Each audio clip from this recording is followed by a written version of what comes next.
Hello friends, welcome back to our channel SJ Gupta and Company.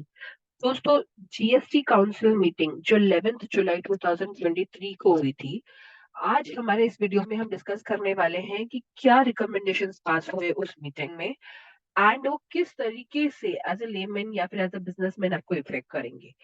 कि meeting बहुत ही खास meeting थी क्योंकि ये जीएसटी काउंसिल की 50th काउंसिल मीटिंग थी। यानी कि almost half century GST council कर चुकी है अपनी मीटिंग्स करने में। मैं ये भी बता दूं कि जीएसटी काउंसिल एक फोरम या फिर प्लेटफॉर्म है जहां पर स्टेट और सेंटर के अथॉरिटीज जो भी बाकी मिनिस्ट्रीज रहते हैं उनके रिकमेंडेशंस के बेसिस पे कुछ रिकमेंडेशंस अप्रूव करते हैं जो आगे स्टेट और सेंट्रल गवर्नमेंट को भेजा जाता है।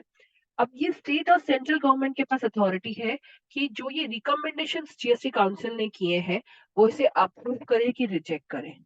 अगर वो अप्रूव करते हैं तो एक नोटिफिकेशन इशू किया जाएगा अंडर द ईच एक्ट, यानी कि CGST, SGST, IGST and यूजीएसटी act. And notification आने के बाद ही वो जो लॉ है वो इम्प्लीमेंट किया जाएगा। सो आज के हमारे इस वीडियो में हम वो काउंसिल्स के जो रिकमेंडेशन है वो डिस्कस करने वाले हैं एंड वो किस तरीके से आपको इम्पैक्ट होगा।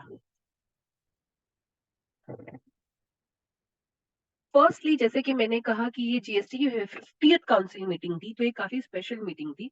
इसलिए स्पेशली एक वीडियो बनाया गया था, GST council 50 steps towards the journey, जिसे अलग अलग भाषाओं में 11 अलग अलग भाषाओं में प्ले किया गया था। उसके साथ ही, क्योंकि ये एक 50th मीटिंग है, एक नया माई स्टैम्प करके एक स्टैम्प निकाला गया था जो कि chief post master general Delhi ने प्रेजेंट किया था। देखते हैं अब क्या चेंजेस आए हैं अपने रेट्स ऑफ गुड्स पे इस जीएसटी काउंसिल मीटिंग में। तो बेसिकली जो अनकुक्ड और अनफ्राइड स्नैक पैलेट्स है, पैलेट्स मतलब बेसिकली बॉल्स होते हैं, कुछ किसी भी तरीके हो सकते हैं, चीज बॉल्स या फिर जो भी चीजें अनफ्राइड है यानी कि सेमी फ्राइड है या फिर अनकुक्ड है, यानी कि आपको जाके उसे फ्राई नहीं करना है, आप उसे वैसे ही खा सकते हैं। वहां पर जो जीएसटी रेट है उसे 5% कर दिया गया है। सेकेंड, कुछ मेडिसिन, स्पेसिफाइड मेडिसिन जो कि रेयर डिजीज ट्रीटमेंट के लिए इंपोर्ट की जाती है इंडिया में, अब वो इंडिविजुअल इंपोर्ट करे या फिर कोई इंस्टीट्यूशन इंपोर्ट करे, उस पर आईजीएसटी एग्जाम कर दिया गया है ताकि उसकी कॉस्ट रिड्यूस हो जाए जब हम इंपोर्ट करें इंडिया में। थर्ड इंपॉर्टेंट रिकमेंडेशन प्लेस किया है रॉ कॉटन, जिसे हम काला कॉटन या फिर अलग तरह के कॉटन के नाम से भी जानते हैं। वहां पर रिवर्स चार्ज मैकेनिज्म इंट्रोड्यूस किया है, यानी कि अब जब वो एक एग्रीकल्चरिस्ट ये रॉ कॉटन कोऑपरेटिव सोसाइटीज को सेल करेगा तो रिवर्स चार्ज मैकेनिज्म लगेगा, यानी कि कोऑपरेटिव सोसाइटी जब उसे खरीदेगी उसे जीएसटी पे करना पड़ेगा रिवर्स चार्ज पे। फोर्थ आया है इमिटेशन जरी थ्रेड के लिए, जहां पर जो जीएसटी रेट है उसे रिड्यूस किया गया है 12 से लेके 5 तक। आगे बढ़ते हैं, जीटीए के लिए क्या चेंजेस आए हैं। GTA basically goods transport agency के लिए डिनोट किया जाता है, जो जिनका काम बेसिकली रहता है गुड्स पिकअप करना, ट्रांसपोर्ट करना और ड्रॉप करना। तो लास्ट ईयर एक चेंज आया था जहां पर जीएसटी रिवर्स चार्ज के बदले फॉरवर्ड चार्ज पे भी पे कर सकते हैं। यानी कि जो जीटीए है, अगर आप जीटीए की सर्विसेज ले रहे हो तो पहले रिवर्स चार्ज एप्लीकेबल होता था। लास्ट ईयर से ऑप्शन आया कि जीटीए ऑप्शन सिलेक्ट कर सकता है फॉरवर्ड चार्ज का, यानी कि जब वो इनवॉइस रेज करता है तब वो आपको जीएसटी चार्ज करेगा। एंड एज अ कस्टमर तब आपको जीएसटी पे कर गवर्नमेंट को पे करने की जरूरत नहीं है, आपको सिर्फ अपने वेंडर को पे करना है, यानी कि GTA agent. Last year option आया था कि आपको एक अलग से डिक्लेरेशन फाइल करना पड़ेगा अगर आप फॉरवर्ड चार्ज में जाना चाहते हैं तो। अब ये कहा गया है कि ये फॉरवर्ड चार्ज का जो ऑप्शन है वो आपको हर साल ऑप्ट करना होगा। लेकिन अगर आपने लास्ट ईयर में ऑलरेडी वो फॉरवर्ड चार्ज का ऑप्शन सिलेक्ट कर लिया है, then in that case by default going forward years में आप ये माना जाएगा कि आप फॉरवर्ड चार्ज पे ही जीएसटी पे करने वाले हैं। तो एज अ जीटीए, यानी कि गुड्स ट्रांसपोर्ट एजेंसी, आपको हर साल एक डिक्लेरेशन देना होगा कि आप जीएसटी रिवर्स चार्ज पे अप्लाई करना चाहते हैं, यानी कि आपके कस्टमर डायरेक्टली गवर्नमेंट को जीएसटी पे करें, या फिर फॉरवर्ड चार्ज पे अप्लाई करना चाहते हैं, यानी कि आप खुद एज अ जीटीए जीएसटी लगाना चाहते हैं इनवॉइस के ऊपर। अगर आप सेकंड केस पे जा रहे हैं तो आपको डिक्लेरेशन फाइल करना होगा, अगर आपने इससे पहले कभी डिक्लेरेशन फाइल किया है तो आपको वापस फाइल करने की जरूरत नहीं है, अज्यूम किया जाएगा कि सेम पैटर्न फॉलो किया गया है। जनरली इसकी ड्यू डेट पहले 15 मार्च थी, अभी से 31 मार्च की कर दी गई है, यानी कि फॉर द ईयर 23-24 आपको लेटेस्ट बाय 31 मार्च 2020 ये ऑप्शन सिलेक्ट करना है।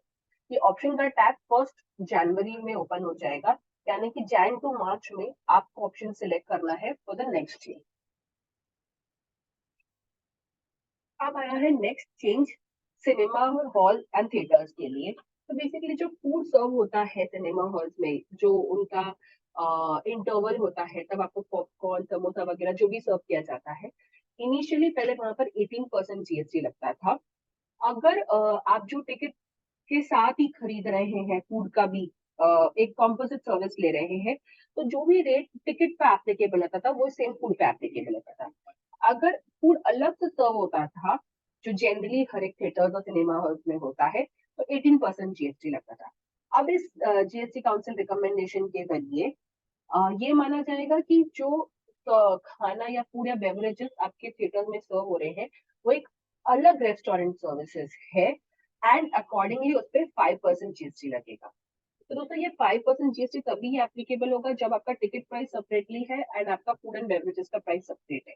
अगर ये कॉम्पोजिट है, यानी कि आपके टिकट प्राइस में ही आपका फूड एंड बेवरेजेस का प्राइस है, तो जो जीएसटी रेट टिकट पे एप्लीकेबल होगा, जो कि वेरी करता है बिटवीन 12 to 18%, वो ही रेट आपके फूड एंड बेवरेजेस पे भी अप्लाई होगा, क्योंकि यहाँ पर आप एक सिंगल सर्विसेज दे रहे हो, कॉम्पोजिट सर्विस, जिसमें आप टिकट भी सेल कर रहे हो और फूड एंड बेवरेजेस भी सप्लाई कर रहे हो। ये जो रिकमेंडेशन है ये तभी एप्लीकेबल होगा जब फूड एंड बेवरेजेस सेपरेटली सर्व किए जाएंगे, उसका प्राइस टिकट में इंक्लूडेड नहीं है। यानी कि आप खुद जाके अपना इंटरवल में जाके सिनेमा में पॉपकॉर्न वगैरह खरीद रहे हो तो ही 5% एप्लीकेबल होगा, वरना फिर जो भी रेट टिकट पे एप्लीकेबल होगा वो होगा। दोस्तों वीडियो में आगे बढ़ने से पहले अगर आपने मेरे चैनल को अभी तक सब्सक्राइब नहीं किया है तो प्लीज नीचे दिए गए सब्सक्राइब बटन को प्रेस कीजिए, बाजू में एक बेल बटन आएगा उसे भी प्रेस कीजिएगा, ताकि नेक्स्ट टाइम हम कोई भी वीडियो अपलोड करें वो ऑटोमेटिकली आपको नोटिफाई किया जाए। नेक्स्ट बड़ा चेंज जो आया है वो है GST on casino, online gaming and race courses पे। तो इनिशियली पहले बहुत कॉन्फ्लिक्ट था कि ये क्या है क्या नहीं है। अब इस काउंसिल रिकमेंडेशन के थ्रू ये तीनों सर्विसेज को एक्शनेबल क्लेम्स में लाया गया है, यानी कि schedule 3 of GST act, and इस पे 28% जीएसटी चार्ज किया गया है। तो जैसे आप फ्यूचर में आप अगर कैसीनो में जा रहे हैं तो ब्लू चिप्स जो भी आप खरीद रहे हैं, आप जितनी वैल्यू का ब्लू चिप्स खरीदेंगे उसके ऊपर 28% जीएसटी लग जाएगा। ये फुल वैल्यू पे है, यानी कि जो भी आप सेल वैल्यू है आपकी पूरी फुल वैल्यू उस पर जीएसटी लगेगा, ना कि जो आप प्रॉफिट कमा रहे हैं उसके ऊपर। सेम में online and gaming and race courses पे भी 28% जीएसटी लगाया गया है। एंड आप यहाँ पर एक्शनेबल क्लेम में से लाया गया, इसका मतलब जैसे सपोज आप ऑनलाइन गेमिंग के लिए कोई एडमिशन ले रहे हैं, यानी कि कोई टिकट बाय कर रहे हैं या फिर एंट्री फी पे कर रहे हैं वो गेम खेलने के लिए, अब आपका चांस है आप जीते या फिर नहीं जीते, या फिर स्किल बेस्ड गेम है, वो मैटर नहीं करेगा, आपने जो प्राइस पे किया है इनिशियली उसके ऊपर 28% जीएसटी लग जाएगा। ये एक काफी मेजर हिट है casinos, online gaming and race courses के लिए, स्पेशली जो न्यू स्टार्टअप्स है जैसे online rummy and rummy circle and all, जो अभी सेटअप हो रहे हैं मार्केट में, उनको ये बहुत बड़ा हिट होगा, क्योंकि अब जो भी प्राइस उनको आएगा उस पर 28% जीएसटी और एडिशनली चार्ज करना पड़ेगा। एनुअल रिटर्न के लिए भी कुछ रिलीफ दिए गए हैं, जहां पर बोला गया है कि जिस तरह से प्रीवियस ईयर्स में कुछ कॉलम्स ऑप्शनल बनाए गए थे और कुछ इंफॉर्मेशन ऑप्शनल बनाई गई थी जीएसटीआर 99 और 9C में फिल करने के लिए, वो फील्ड्स अभी भी कंटिन्यू रहेंगे ऑप्शनल। जैसे फॉर एग्जाम्पल जब आप आईटीसी स्पेसिफाई करते थे, आपको इनिशियली स्टार्टिंग में जब जीएसटी नर 9 और 9C आए थे आपको ब्रेकअप देना पड़ता था of value between input services and capital goods. पिछले साल से ये कुछ सालों में रिकमेंडेशन आया और एक नोटिफिकेशन आया कि अब आपको ब्रेकअप देने की जरूरत नहीं है, आप इनपुट्स में अमाउंट डाल सकते हैं। तो वो जैसे रिलैक्सेशन दिए थे related to disclosure of table, अब वो कंटिन्यू करेंगे फॉर द फाइनेंशियल ईयर 22-23 भी। नेक्स्ट एक रिकमेंडेशन दिया गया है related to turnover based filing of GSTR 9 and 9C।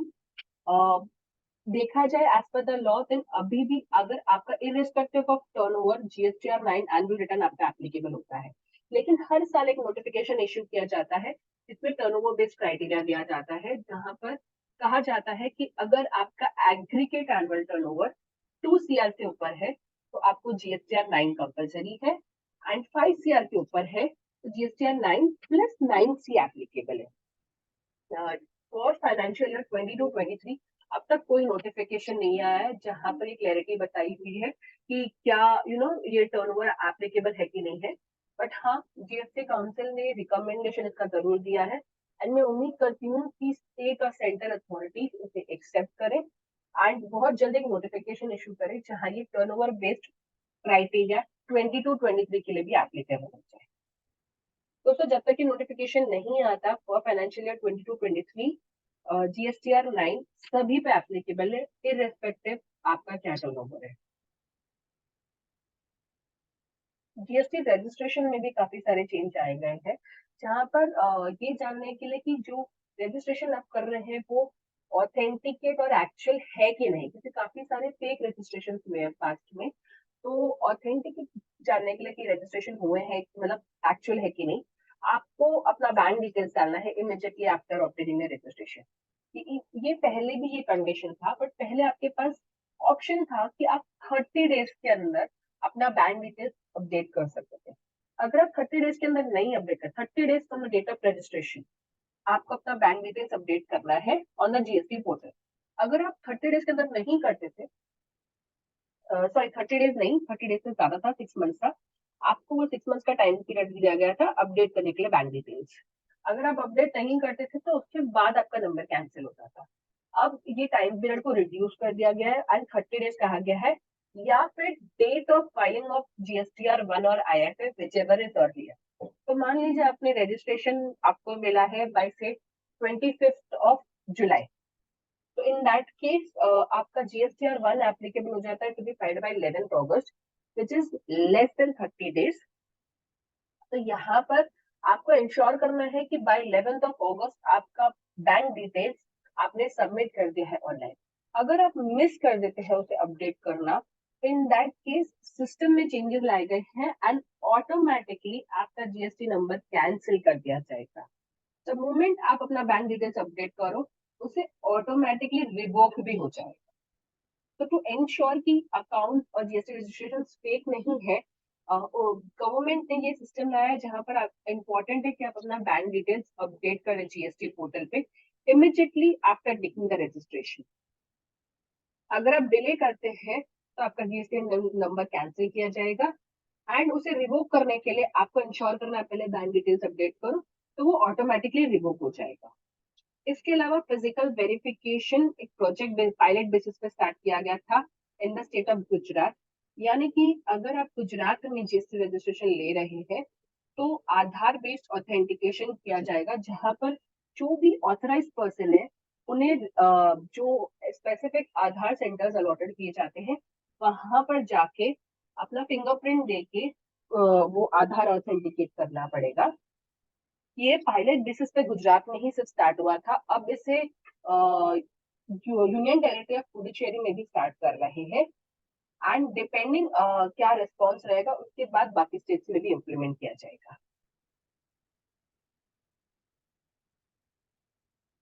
उसके अलावा जो बाकी चेंजेस लाए हैं वहां पर एक क्लैरिफिकेशन इशू किया है, जहां पर अगर एक डायरेक्टर कोई सर्विसेज दे रहा है which is non directable, for example अगर उन्होंने अपने कोई प्रीमाइसेस रेंट पे दी है या फिर कोई पर्सनल कैपेसिटी में कुछ काम कर रहे हैं, तो इन दैट केस आरसीएम नहीं लगेगा, फॉरवर्ड चार्ज ही लगेगा, जहां पर डायरेक्टर को चार्ज करना है कॉर्पोरेट एंटिटी को अगर वो जो टर्नओवर लिमिट है जीएसटी का उसे एक्सीड कर रहे हैं। तो सेम में जीएसटी एपेलेट ट्रिब्यूनल के लिए भी चेंजेस लाए गए हैं, जहां पर एट प्रेजेंट कोई भी एपेलेट ट्रिब्यूनल नहीं है जीएसटी लॉ में, तो रिकमेंडेशन पास किए गए हैं द प्रोसेस फॉलो करने के लिए related to formation of GST appellate tribunal.